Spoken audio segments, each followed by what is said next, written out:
আমার কথাটা এই অংশটুকু যুবক যুবতীরা খুব ভালো করে শুনেন। দিনী বোন যাদের বয়স হায়েজ হয়ে গেছে, যাদের হায়েজ হয়েছে এখান থেকে শুরু করে সবাই যারা বালেগ হয়েছে আমরা ছেলেরা সবাই ভালো করে কথাটা শুনেন। বাংলাদেশে পিছন থেকে একটা নতুন সমস্যা রাইজ করতেছে। সমস্যাটা হচ্ছে এমনিতেই আমাদের ছেলে মেয়েদের মধ্যে হারাম সম্পর্ক ছিল। এর স্কুলে কলেজে বিশ্ববিদ্যালয়ে যাচ্ছে, ফ্রি মিক্সিংয়ে পড়াশোনা করছে, বাসায় পর্ন দেখছে, ওখানে গিয়ে মেয়ের সাথে হারাম সম্পর্ক হচ্ছে, তারপরে প্রেমের সম্পর্কের নামে জেনা হয়ে যাচ্ছে, জেনা হওয়ার পরে ছেঁকা খেয়ে মাদক, তারপরে গান বাজনা বাদ্যযন্ত্র ইত্যাদি ইত্যাদি, জীবনটা শেষ। এদিকে ওই ব্যভিচারী মেয়েরা কারো কারো ঘরে যাচ্ছে, দাঁড়ান আমাকে বলতে দেন, ব্যভিচারী মেয়েরা কারো কারো ঘরে যাচ্ছে, ওদেরকে নিয়ে আপনারা আবার সংসার করতেছি। এই হচ্ছে না সিচুয়েশন। একজনের 5টা গার্লফ্রেন্ড, একজনের 4টা গার্লফ্রেন্ড, আরেকজনের 3টা বয়ফ্রেন্ড, 4টা বয়ফ্রেন্ড, এই ধাপগুলো পার হয়ে হয়ে এরা সংসারের জীবনে আসতেছে যখন বয়স হয়ে যাচ্ছে 25-30। সমস্যা কিন্তু এটা ম্যাক্সিমাম সবার ক্ষেত্রে হচ্ছে বলবো না, অনেক একটা বড় অংশ এই সমস্যা ফেস করতেছে। এর মধ্যে এই ফ্রি মিক্সিং এর মধ্যে শুরু হয়েছে নতুন একটা জিনিস, যে ভালোবাসার আবার লিঙ্গ কি, ভালোবাসার আবার এখানেই শুরু হয়েছে ছেলে ছেলে জেনা করা এবং মেয়ে মেয়ে জেনা করা। ছেলে ছেলে জেনা করা আর কি বললাম বলেন, মেয়ে মেয়ে জেনা করা, নাউজুবিল্লাহ। এটা কমে লুত, এর শাস্তি আসবে যদি আমরা তওবা করে ফিরে না আসি। এর উপরে এখন শুরু হয়েছে ভালোবাসার আবার ধর্ম কি, ভালোবাসার আবার, আমার সাথে বলেন কি বললাম, ভালোবাসার আবার, এদিকে মনোযোগ দেন, ভালোবাসার আবার কি, ভালোবাসার আবার কি, এই কথাটা এই স্লোগানটা দিয়ে কি করা হচ্ছে আপনারা শুনেন। অমুসলিম ছেলে মুসলিম মেয়ের সাথে প্রেম করতেছে, অমুসলিম ছেলে মুসলিম মেয়ের সাথে প্রেম করতেছে, বলতেছে ভালোবাসার আবার ধর্ম কি, তুমি আমি একে অপরকে মহব্বত করি, ভালোবাসি, এর মধ্যে ধর্ম আসবে কেন? বলছে তুমি আমার ধর্মে দীক্ষিত হয়ে যাও অথবা আমি তোমার ধর্ম কবুল করে মুসলমান হয়ে যাব। এই মিথ্যা কথাগুলো প্রলোভন দিয়ে এখানে ওখানে পার্কে নিয়ে গিয়ে চটপটে ফুচকা খাওয়ায়, কফি শপে নিয়ে গিয়ে এভাবে আস্তে আস্তে আস্তে আস্তে মেয়েদেরকে লাইনে নিয়ে আসতেছে। আনার পরে শোনেন, কথা আগে শুনেন, বুঝেন। আপনি ঠিক বললেও ঠিক, এটা না বললেও ঠিক, কারণ চলতেছে এটাই সমাজে। এখন কথা হচ্ছে, আমরা যদি আমাদের বোনদের ইজ্জতকে বাঁচাইতে চাই, এই বিষয়টা সম্পর্কে সচেতন থাকতে হবে। মেয়েদেরকে ফুসলিয়ে ফাসলিয়ে এভাবে প্রেমের জালে ফেলে শেষমেশ বেডে নিয়ে গিয়ে ধর্ষণ বা গণধর্ষণ করে মেয়ের ওই ওভারির মধ্যে ওদের বীর্যপাত করে দিয়ে ওই ছেলেটার কোনো খবর পাওয়া যায় না, লাপাত্তা হয়ে যায়। কোনো কোনো ক্ষেত্রে টাকার বিনিময়ে মেয়েদেরকে পাচার করারও অভিযোগ পাওয়া গেছে। এবং এই কাজটার নাম তারা সংঘবদ্ধভাবে দিয়েছে, এর নাম নাকি লাভ জিহাদ, বলে নাউজুবিল্লাহ। এবং বীর দর্পে ফেসবুকে পোস্ট দিচ্ছে, আজকে অমুক মেয়ের এটা করলাম, আজকে তমুক মেয়ের এটা করলাম। ভিতর থেকে একটা চক্র কাজ করতেছে এবং এই চক্রের কেউই মুসলিম না, এই চক্রের কেউই কিন্তু মুসলিম না।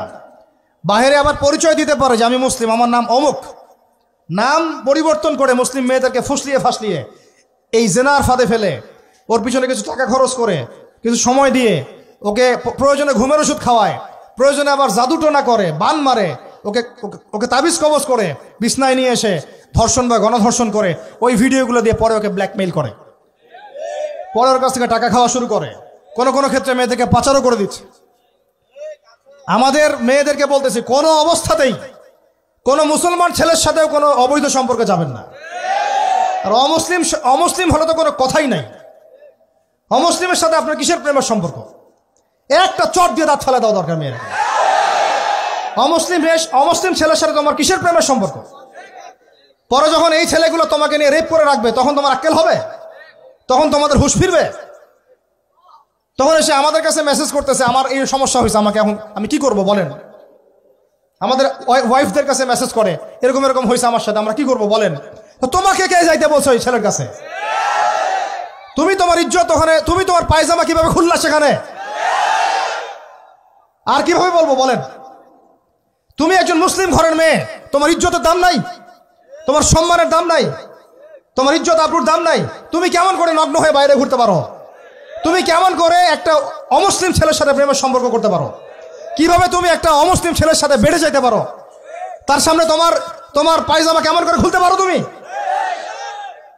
আমার ল্যাঙ্গুয়েজ আপনি রাগ করেন না, আমি খুবই ফেড আপ এদের উপরে।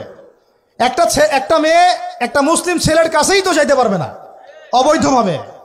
যাইতে হইলে তোমার শর্ত 3টা, বিয়ে করতে হবে, বালেগ হইতে হবে, সাক্ষী থাকতে হবে, মোহর দিতে হবে, তারপর যাইতে পারবে তুমি। মুসলিম তো মুসলিম করতে এখন অমুসলিমদের সাথে প্রেম করা শুরু করছো। আর যখন অমুসলিমদের দ্বারা তোমরা ধর্ষিত হচ্ছ, তোমাদেরকে পাচার করতেছে, তখন বলে এসে আমাদের কাছে চিঠি লেখো যে আমরা এখন কি করব। এদের কি ভাইয়া নাই? বাসায় কি বাবা নাই? বাসায় ভাই নাই? এই চক্র থেকে সাবধান থাকেন।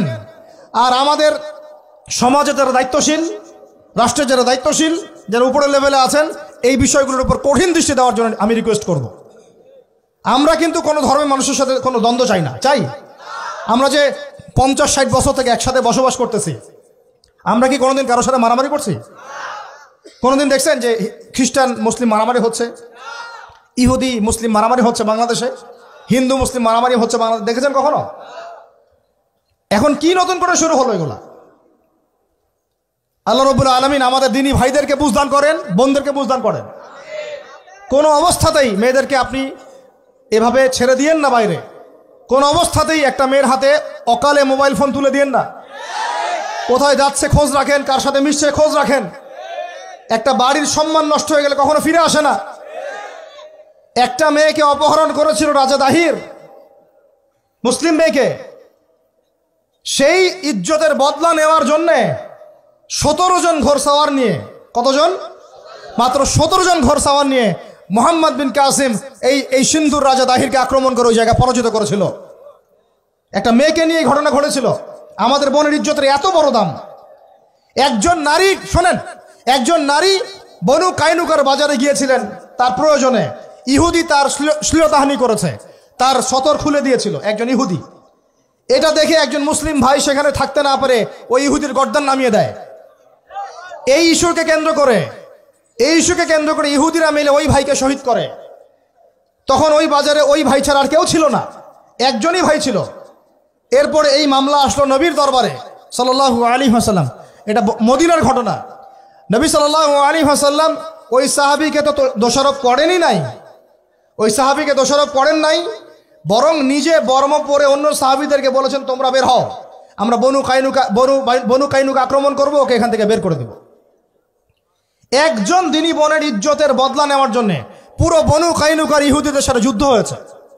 আর আমাদের বোনরা স্বেচ্ছায় ইজ্জত বিলি দিচ্ছ।